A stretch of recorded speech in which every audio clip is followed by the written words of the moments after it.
por haber venido a esta charla, ¿verdad?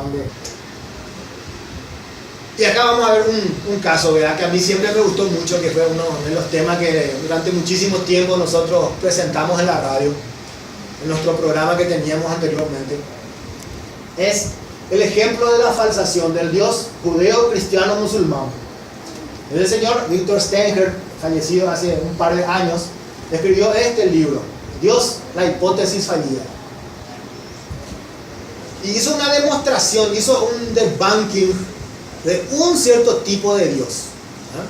Si bien es cierto que la existencia de cualquier Dios, en general de Dios, así, cuando uno no hace una especificación de cuál Dios estamos hablando, se puede decir no se puede demostrar que ese Dios no existe, ¿verdad? Y bueno, es cierto, no se puede demostrar que Dios en general no existe, pero hay ciertos dioses.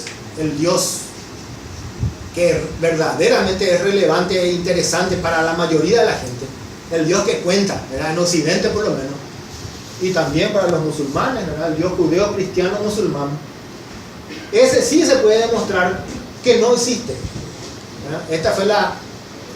Este fue el aporte que hizo el señor Stenger, Victor Stenger, físico de partículas, un científico de clase A, de categoría mundial, en ese libro, ¿verdad? Dios, la hipótesis fallida, cómo la ciencia demuestra que Dios no existe, ¿verdad? Tremendo título es. Fue bestseller del New York Times por mucho tiempo.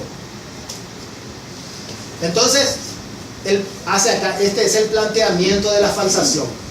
Es una variante del argumento de falta de evidencia, o si se prefiere, de reducción al absurdo, ¿verdad? No sé, algunos de ustedes que recuerden cómo funcionaba, cómo se hacía en geometría, una demostración al absurdo, ¿verdad? Se supone, se quiere demostrar, por ejemplo, que dos rectas no se cortan. Entonces decimos, esas dos rectas se cortan. Y si se cortaran esas dos rectas, entonces ocurrirían tales y tales cosas. Y esas tales y tales cosas son absurdas, implicaría que la recta tiene que ser curva, por ejemplo, ¿verdad? Entonces, si eso ocurre, si las asunciones que hacemos son tales que conducen a un absurdo, entonces queda demostrado que eso es falso.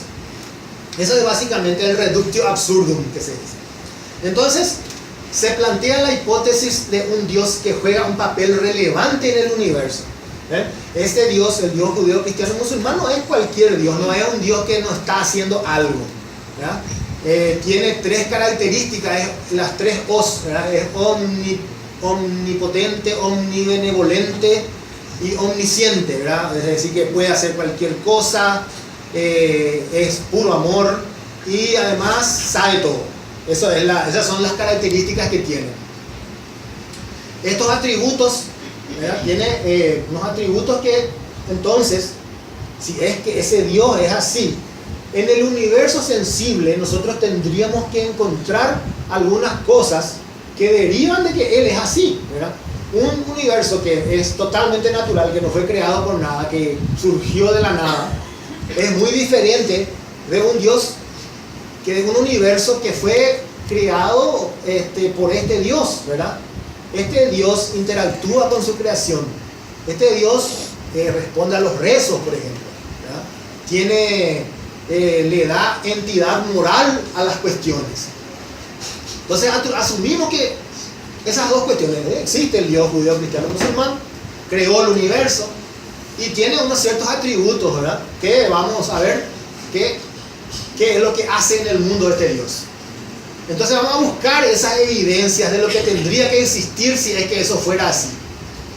Si encontramos esas evidencias en el mundo real, si encontramos estas, entonces podemos concluir que efectivamente Dios existe. Gracias. Si no encontramos evidencia objetiva, entonces más allá de cualquier duda razonable también podemos concluir que un Dios que tenga esos caracteres no existe. Bien, entonces, ahí entra el tema de las evidencias que deberían estar allí. ¿Cuáles son? Los eventos puramente naturales deberían ser incapaces de producir el universo o el orden o la compleja estructura del mundo. En el grueso del libro se encarga de, o sea, les muestra que eso no es así. Los eventos puramente naturales son capaces de producir el universo, son capaces de producir orden y son capaces de crear la estructura compleja del mundo. Eso es la enorme novedad que trajo el libro. El segundo punto. Podríamos encontrar evidencia que false la evolución. Ustedes saben que decir que Dios creó el mundo, creó todo eso, ese Dios, ¿verdad? Recuerden, creó los animales así mismo como son ahora. Creó al tigre, creó a las vacas, nos creó a todos igualitos desde el principio, 4.400 años atrás, creo, ¿verdad? Una mañana de agosto a las 9 de la mañana, según un estudioso de la Biblia. Y la evolución no tiene sentido, no tendría que poder ser falsada la evolución. La evolución es totalmente contradice a la existencia de este Dios del cual estamos hablando. Habría que haber algún fósil que no esté en el orden cronológico, por ejemplo. No sé, en realidad yo no soy la especialidad, pero tendría que encontrarse evidencia. No se ha encontrado evidencia que false la evolución hasta ahora. Lo siguiente también, la mente humana tendría poderes no explicables por la ciencia y habría evidencias de una vida posterior a la muerte. A pesar de que tanto se afirma de que algunos tienen poderes especiales, ¿verdad? Muchísimo hay de afirmaciones de esas. Sin embargo, científicamente no se ha encontrado hasta este momento ninguna evidencia de esto. Un canal físico de comunicaciones debería haber sido detectado empíricamente, conteniendo revelaciones que no podría haber estado en la mente del portador de la revelación. Este tema de cuándo va a terminar el mundo, de cuándo va a ser la segunda venida de Jesucristo, tampoco hemos encontrado evidencia de tales cosas. Evidencias físicas o históricas acerca de los portentosos sucesos relatados en la Biblia. Huelga decir que no hay evidencia científica al respecto. El punto 6 es desarrollado ampliamente por Stenger en su libro. El vacío debería haber sido encontrado como absolutamente estable, requiriendo alguna acción para traer algo antes que nada a la existencia. Stenger en su libro muestra, ¿verdad? Abundante en ecuaciones, abundante en ciencia dura, de que el vacío no es estable. Y justamente debido a esa inestabilidad es que la existencia de algo es mucho más probable que la inexistencia. También este universo tan grande, ¿verdad?, que es creado por Dios para nosotros solamente, tendría que ser absolutamente amigable para nuestra existencia. Sin embargo, nosotros en este pequeño pedacito del universo, ahí perdido en un costadito de la galaxia, absolutamente despreciable, no somos nada central en ninguna parte, y ahí no podemos vivir.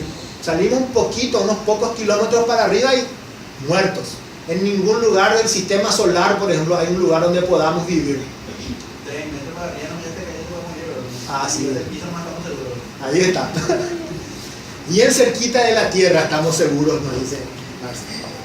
Sí, y el universo siendo tan gigantesco como es, sin embargo, ninguna parte del universo lejano ni cercano siquiera es amigable con nuestra vida. No, definitivamente no. El universo no es amigable a la existencia humana. Los eventos naturales deberían seguir alguna ley moral antes que seguir leyes moralmente neutras como las leyes matemáticas. Esto también es otra cosa, ¿verdad? ¿Por qué el huracán ese pasó sobre el asilo de niños ahí? ¿Cómo puede ser si un Dios totalmente amoroso? No se explica, eso no tendría que ser así. ¿Por qué en los aviones en los cuales viajan sacerdotes se caen y mueren también ellos? ¿Por qué es tan frío el universo con nosotros si fue creado por un Dios tan amoroso que nos ama tanto, no hay ninguna ley moral percibible en estas cuestiones. Y lo otro, ¿verdad? Los creyentes deberían tener cualidades morales superiores, ¿verdad? Otras, unas ciertas virtudes, por supuesto, superiores a lo de nosotros los ateos que vivimos en un conflicto mental, de que sufrimos de tantas, de que somos seres perversos en esencia por no creer y adorar a ese Dios, ¿verdad? Las cárceles tendrían que estar llenas de creyentes, de ateos, ¿verdad? Sin embargo, no es así.